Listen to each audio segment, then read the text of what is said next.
Hey guys, JB here, and welcome back to Whiteboard Wednesday. We're in a weird location. I'll tell you a story. I was doing a podcast today with Dr. Alex Mehr. He's one of the really most brilliant marketers out there in terms of Facebook advertising, Instagram, also just general knowledge of pricing and, really a scientific approach to how you maximize your profits in business. And in the middle of the podcast, he goes, hey, do you mind if I use the whiteboard and just show you? Because we were talking about price sensitivity and how you find what he calls boundary pricing models. How do you find the maximum ceiling, what you can charge? What's your sweet spot? And he started going to this whole dissertation, Dr. Alex, right, on pricing. And it was so awesome. I said, you know what? I was going to launch Whiteboard Wednesday myself today. I said, I'm going to have this guest of Alex to launch it. He's a really smart guy. A lot of you probably know Dr. Alex Mehr, right? And I sat there and I grilled him on. I asked him a lot of questions. So let's cut right now to Dr. Alex Mehr. Okay, he was just here. He just left like an hour ago, and I have this all on tape. You're gonna love this. It's so cool. So check this out. Okay. So why don't you go and give us, using this as an example, right? Mm-hmm. Okay. Explain how any business owner or entrepreneur how do you do a boundary check on your pricing? What's the strategy for doing that? Yeah. Can I use a board or? Of course. It's kind of a simple principle of pricing. This is like level 1 pricing 101. Think of it. So think of this as price, x-axis. All right. This is $0. This is like $1 trillion, right? And think of this axis as revenue. So if you price something at 0, you make exactly $0 revenue, right? Mm-hmm. If you hugely overprice it, like you want to sell beef sticks for like $1 trillion, nobody buys it. Right. So again, you're at 0. So basically your revenue goes up and then asymptotically goes to 0 again. Mm-hmm. All right. So this is your revenue curve. So where you really want to be is here, price optimal, let's say. Right in the middle of the bell curve. The top, middle of it. Right. So wherever it is revenue maximizing price. Sure. I sometimes like to go a little bit to the left because this means you make more almost the same, but more people. Exactly. Yeah. So you kind of want to say, okay, I am willing to make 10% less money, but get more people in the door. So, but this is the zone you want to be, let's say, right? So the way actually to test this is pretty simple. You say, okay, so what is this price point? You can test, let's say something that has no cost. This is a little bit more complicated because there's cost of beef. But if you're selling a course, you say, okay, I'm going to price my course at $497. All right? Mm-hmm. How much revenue do I make? Okay? I'm going to price it now at $197. How much revenue do I make? Is it higher or lower? If it is higher, what does that mean? You have to go lower again from that, right? Yep. So you go and price it at $97 or $99. And you're like, okay, I make even more. So what's the next step? You go, okay, so I'm going to price it at $69. And this time, you actually end up making less money than $99. Yeah. So you actually found, now you can fine tune it by trying around it. But basically what you're doing is that think of it as this is called hill climbing. So imagine you're a blind person and you're trying to go to the top of a hill. You don't know which direction you should go, so you're blind. So you say, okay, so I'm gonna step this way. Did I go up or down? Right? You try to go up the hill, like you're trying to climb up. So then you get to the top. You don't know you're at the top. You just say, okay, so I take one more step. Oh, I'm going down now. That means you have achieved the top of the hill. So it's kind of like a blind person walking up, and then they just keep going up. Like they keep going in that direction. You might be going from this direction, but whatever, either direction you're going, you just go increase the price until it has the adverse effect, and then you know you're at the peak, basically. And let me ask you a couple questions. So, this is going to be our whiteboard. This has to be our whiteboard. Welcome back. I stopped doing Whiteboard Wednesday. You know why? Why? Because I couldn't lift my arm. My shoulder got so bad that in the end of the day, I could not lift my arm. I had to stop it. Then I got my shoulder. Is it better now? Oh my God, it's fully healed. I'm back to full strength. Yeah. So I was supposed to start up. I was going to do it today, but I'm going to make this our introduction with Dr. Alex Mehr, reintroducing Whiteboard Wednesday, because I want to start bringing guests on for Whiteboard Wednesday as well. All right, so let's dig into this now. So you have, a couple questions. Number one, how much data do you need at each level for it to be statistically significant? So it's a very complex question, but I have a simple answer for you guys. I use the number 52. Two more than Facebook's 50 sales. It's actually Facebook's is 50, and under certain parameters, there are a lot of assumptions that goes into coming to this number. An actual true statistician will strangle me, like your mom, like my mom. But people simple people. I'm like, just go with 52. How much of the extra 2 is your own crazy superstition? Because I know you're like, you tell me it's, stuff. You're like, almost, it's 51 and a half. Yeah. Like, so this 2 is my superstition. Okay, got it. All right. So I like things actually. There's actually science behind it. So it's scientifically superstition. Let's hear it. Yeah. So it's easier if I say 50. You may not remember. You're like, is it 500, 100? But if I say 52, you think about yourself. Why 52? 52 weeks in a year. Yeah, you're like, okay, so 52, odd number. and then you remember. So kind of odd numbers I like better. Okay, so in other words, the point here is that when you're doing a boundary check on your pricing, what you don't want to do is say, oh my God, I have 10 sales. I made my decision because you have a false positive or a false negative, right? That's the worst. Because you might actually walk away from a winner.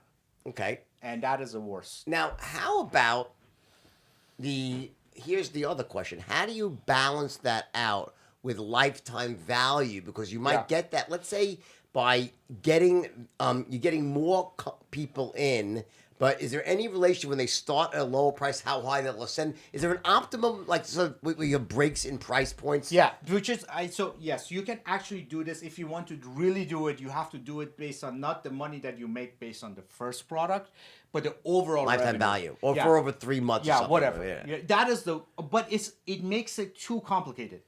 I like simple tests. So what I do is I just look at the core, and then I walk to the left of the price optimal. So a lot of times, like if it is 99, I go to 89. Right. So I kind of go to the left so I get some quantity benefit already.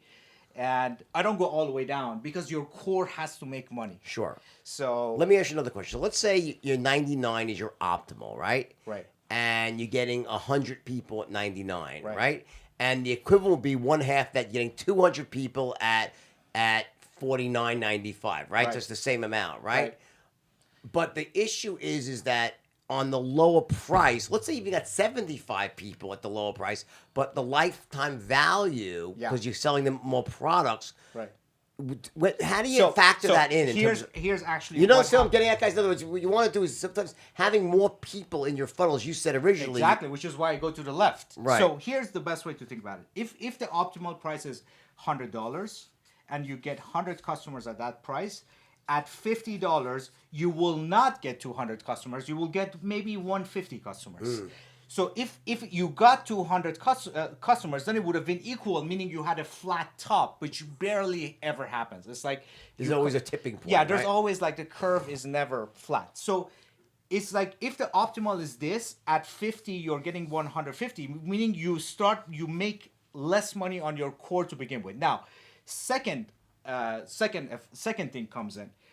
The 50 that bought the product, this is actually very important and a little bit in details, but I think I'm going to share anyways, for people that are following. So the 100 people that would have bought at 100, they also buy at $50. You agree, right? Mm-hmm. So those, out of it, this 150, 100 are the same people. Now, you have 50 extra people. These 50 people did not buy at 100, but bought at 50. Right. What kind of people are they? They are very price sensitive. What are the odds of them buying other products from you? Right. Lower value. So the extra 50 that you get here is actually lower lifetime value customers. So basically what happens is that, yes, you get... I understand. So in other words, if you go too low on the people that buy there are not really the best upsell Exactly. candidates.